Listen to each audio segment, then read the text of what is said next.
Ni mĩeri ĩtatũ rĩu kuma mũrimũ wa COVID-19 watonya gũkũ bũrũri-inĩ na ũthiĩte na mbere gũtũngia bũrũri ngero ikĩro-inĩ ciothe. Kũringana na rũhonge rwa ndari, biacara nini nĩcio ithondekete mawĩra gĩcunjĩ kĩa 80 harĩ mawĩra mothe bũrũri-inĩ, no mawĩra maya honge-inĩ itiganĩte nĩ mahingĩtwo kumana na COVID-19. But Kenyans are resilient and quite innovative. They are coming out now to try to see how best they can cope, how best they can maintain the flow of supplies, how best they can maintain their staff.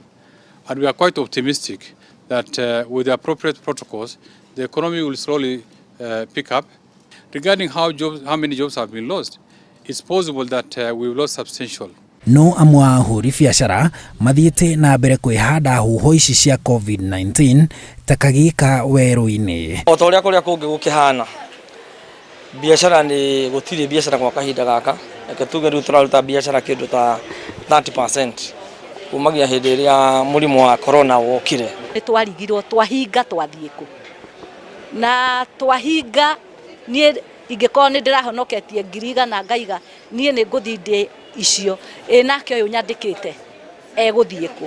Koguo tũkĩona ithuĩ tũthiĩ na mbere kũruta wĩra nĩgetha aya twandĩkĩte na arĩa mandipendaga na ithuĩ matikage mĩcara na arĩa angĩ matikage gĩa kũrĩa. Na gĩtũmi kĩngĩ gĩa kwĩhanda nĩ ũrĩa biacara ikoragwo ciohithanĩtio na kũhinga imwe gũgũcũngĩrĩria kũhingwo kwa ingĩ kĩhĩri. Biacara gũkũ rĩ ĩngĩtuĩka mĩrango ĩno nĩ yahingwo rĩ, manufacturer ndarĩ na gwa gũtwara mĩrigo yake, nake aya andũ aya ũrona gũkũ makuaga mĩrigo na turorĩ, matuka marĩa matarĩ gũkũ Nairobi mena kũu, mũndũ wa mjengo onake plumber nĩ ekwaga, electrician nĩ ekwaga, no cio ũngĩ arĩa ma employagwo nĩ sector ĩno itũ.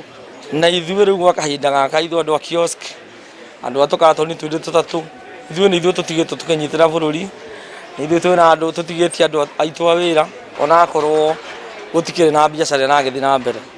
No rĩu nĩ ũrakĩona handũ ha gũikara nyũmba, tũgoka haha tuona kanyamũ ga kũrĩa, tũkagayana kĩrĩa tuona. Rĩu ahũri biacara aya marenda thirikari ĩmanyitĩrĩre o ũguo mathiĩte na mbere kũnyitĩrĩra wonjoria wa bũrũri na njĩra ya kũmahũthĩria mĩtaratara ya kuoya ngombo cia bengi. Ithuĩ tũtiendaga kũheo mbeca, twendaga gũkombithio. Tũkombithio, tũherwo ũrĩa tũkũrĩha, nĩ tũkũrĩha na nĩgetha thirikari onayo rĩ, tondũ magĩtũrĩte tũkĩrĩhĩte magoti rĩ, makĩone o gwa gũthiĩ na mbere kũruta magoti. Thirikari ĩtũ guarantee nĩgetha ona akorwo tũragũrĩra andũ ta mokaga gũtũitĩra, at least tũkĩrĩha tũtikarĩha tũhinyĩrĩrĩkĩire, tondũ andũ aya mathi makomba mbia bengi ũmenye nĩ nduka oro teno nĩ ĩrenda gũthondeka baida. Na ndĩrakũra tũrĩ arĩhi, ithuĩ nĩ tũrĩhaga mathirĩ, tondũ na nĩkĩo ũratuona tũrĩ o kuona rĩu, na tũkĩheo na njĩra njega ĩtarĩ na mawatho maingĩ, no maregerie kamba. Na mangĩamũkĩra ngombo ici cia bengi marauga kũrurumũkia wonjoria wa bũrũri ti ũndũ makũbatara gũthomithio na mature mĩeke ona makĩria ya mawĩra. Mbeca icio tũngĩcinyita no tũhote kũgũrĩra indo gũkũ rokarĩ, tondũ rĩu regĩka ta ĩno tũrenderio indo nĩ ahĩndĩ. Korwo no gũkinyanĩria ũhoro ũcio mweri ũyũ ũgĩthira andũ makorwo makĩgĩra mbeca, by the end of July, August there ĩngĩkorwo hena ũtiganu mũnene mũno tondũ andũ ũrĩa tũgĩraga kamũrigo ka mirioni 3 mirioni 4 ũguo twanyitana nĩ tũkũhota kũrehe mũrigo na nĩ tũkũhota gũtwarithia biacara citũ na mbere. Handũ-inĩ ha Inooro TV njĩtagwo Harun Njoroge wa Maina.